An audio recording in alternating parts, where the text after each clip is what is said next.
রায়কে কড়া হুমকি দিল ব্ল্যাকমেলরা।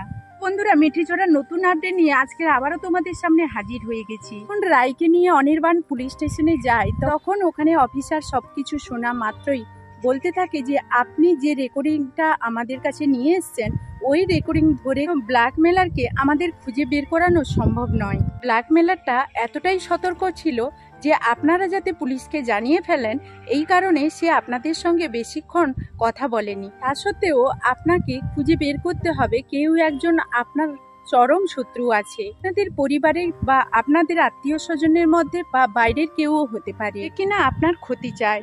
সেই থেকে আমরা একটা না একটা ক্লু পাবো, এছাড়া আমাদের কাছে অন্য কোনো উপায় নেই। কথা শোনা মাত্রই তখনই রাই বলে, দেখুন স্যার, আমি না আমার শ্বশুরবাড়ি সবার সামনে আমার মাথাটা হেট হয়ে যাক। আপনি তো বুঝতেই পারছেন যে নতুন বউ আমি। ঘটনাটা নিয়ে যদি আমার শ্বশুর শাশুড়ির সামনে কোনো কেচ্ছা কেলেঙ্কারি হয়, তাহলে আমি কি মুখ নিয়ে তাদের সামনে দাঁড়াবো বলুন তো। এই কথা শোনা মাত্রই অফিসার বলতে থাকে, এই ব্ল্যাকমেলারটা যে আপনার আড়ালে থেকে আপনার ক্ষতি করার চেষ্টা করছে, আমরা যেভাবে হোক তাকে খুঁজে বের করব। আপনি নিশ্চিন্তে বাড়ি ফিরে যান। ওদিকে বাড়ি ফেরার পথে রাইকে ফোন করে ব্ল্যাকমেলার বলতে থাকে, কি ব্যাপার রাই কিশোরী, তুমি বড্ড বেশি বার বেড়ে যাচ্ছ দেখছি। তুমি কি ভেবেছো তুমি থানাতে যাবে আর আমি কিছু জানতে পারবো না?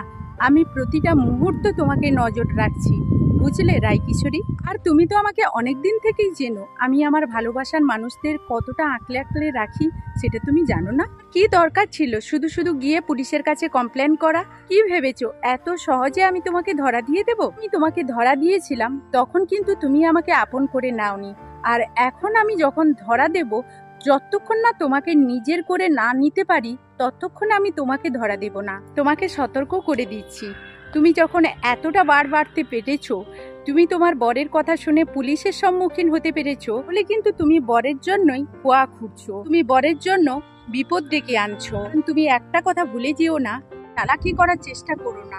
যতই তুমি চালাকি করবে ততই তুমি তোমার বর বিপদে ফেলে দেবে। যদি তোমার মনে হয় যে তোমার বরের জীবনের থেকেও তোমাকে ব্ল্যাকমেলারটাকে খুঁজে বের করানো খুব প্রয়োজন, তাহলে কিন্তু আমার কিছু বলার নেই। এরপরে তোমার বরের যে কোনো ক্ষতির জন্য শুধু তুমিই দায়ী থাকবে। আর একটা কথা, তোমার বরের কিন্তু অনেক বড় বিপদ হতে পারে, কারণ তোমার বর যে সময় অফিসে যায় সে সময় অনেক বড় বিপদ হয়ে যেতে পারে। করছি তুমি সবকিছু আমার কথাটা বুঝতে পারছো তাই না? রাই বলতে থাকে, দেখুন যা শত্রুতা সব আমার সঙ্গে, এর মধ্যে কেন আপনি অনির্বাণকে টেনে আনছেন বলুন তো?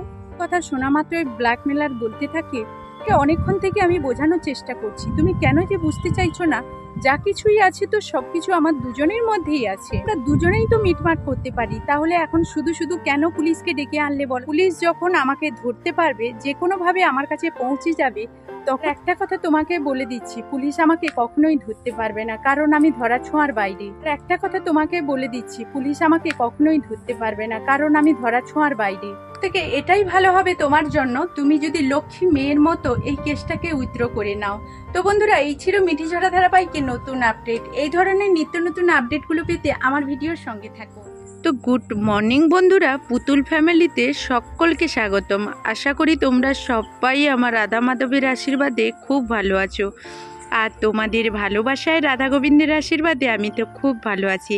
মেয়ে দেখো আজকের একটা চিপসের প্যাকেট নিয়ে এসে রেখেছিল, তো আমি বেসনটা মাখবো, দেখলাম কি চিপসের প্যাকেট।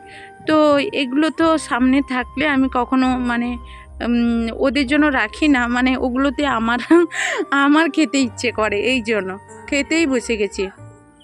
আর এখন সকালবেলা চলে এসেছি, তো মেয়েদের জন্য কিছু না কিছু তো টিফিন বানাতে হবে, কারণ সবাই কিছুক্ষণের মধ্যে খাবে। তাই দেখো বেসনটা মাখিয়ে নিচ্ছি, আর সাইডে দেখো ওই মেজো মেয়েকে পাঠিয়ে না লোকের বাড়ি থেকে হিঞ্চে তুলে নিয়ে এসেছি। হিঞ্চা বলি, তোমরা কি বলো আমি জানি না।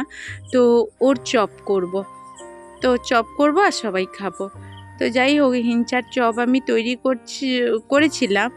আর এই যে এখন তো ছোট ছোট করে, আমাদের তো আর দোকানের মতো এক কড়া তেল নিয়ে চপ তৈরি করব না, অল্প তেলে, এই জন্য ছোট ছোট করে এগুলো কেটে নিচ্ছি, আর ভালো করে দেখে নিচ্ছি পোকামাকড় আছে কি না। তো যাই হোক, তো যেভাবে হোক একটা কিছু তৈরি করে রাখলে তো সকালবেলা এখন মেয়েরা খেয়ে নেবে, আর ওদের কোনো অসুবিধে হবে না। কিন্তু এই কিছু না পেলে তো না চানাচুর দিয়ে মুড়ি খাবে, না কিছু করবে। এই জন্য সকালবেলা চলে এসেছি, মানে হিঞ্চার চপ করব। তো তোমাদের সঙ্গে কথা বলতে বলতে তেলও বসিয়ে দিয়েছি কড়াইতে, আর তেলও গরম হয়ে গেছে, আর অলরেডি আমি কিন্তু সব ছাড়তে শুরু করে দিয়েছি। তো একটা একটা করে আমি সবগুলো ভেজে নেব।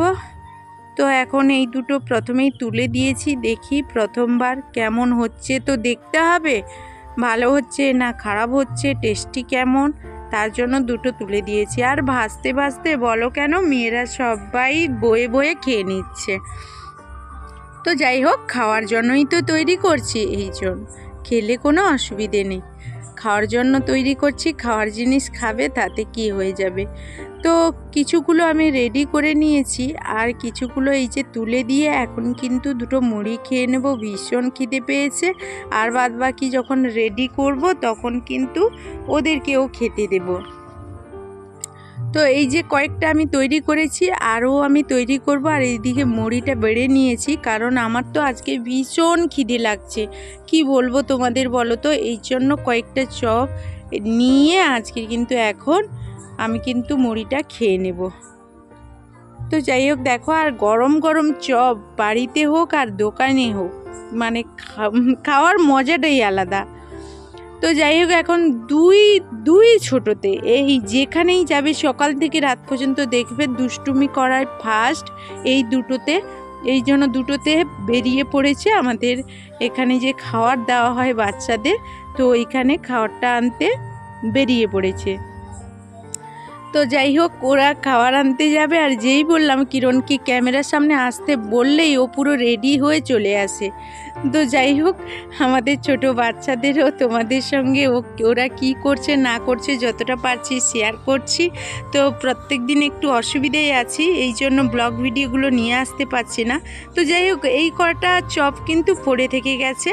তো এই পর্যন্ত ভিডিওটা, ভালো থাক।